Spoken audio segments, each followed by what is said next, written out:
तर या आंदोलनात अगदी चिमुकले सुद्धा सहभागी झाल्याचं यातनं दिसतंय। मुंबईतील आंदोलनासाठी चक्क नांदेडमधून जेवणाची व्यवस्था करण्यात आली आहे। नांदेडच्या मुदखेड या तालुक्यातनं 20,000 चपात्या आणि ठेचा मुंबईकडे पाठवण्यात आलाय।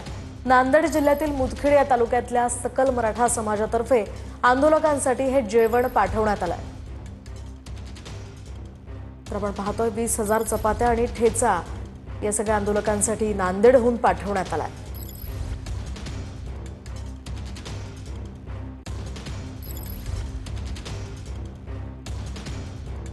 आपण पाहतोय मुंबईमध्ये मोठ्या संख्येने आंदोलक आलेले आहेत। दरम्यान गावखेड्यापासून ते इथपर्यंतचा प्रवास त्यांनी केलेला आहे। त्यामध्ये त्यांची खाण्यापिण्याची आबाळ होऊ नये यासाठी आता मराठा समाजानं पुढाकार घेतलेला आहे। बऱ्याच ठिकाणाहून त्यांना अन्न पोहोचवलं जात आहे। आता नांदेडमधून मराठा आंदोलकांच्या जेवणाची व्यवस्था करण्यात आली आहे। तब्बल 20,000 चपात्या आणि ठेचा तिथून पाठवण्यात आला।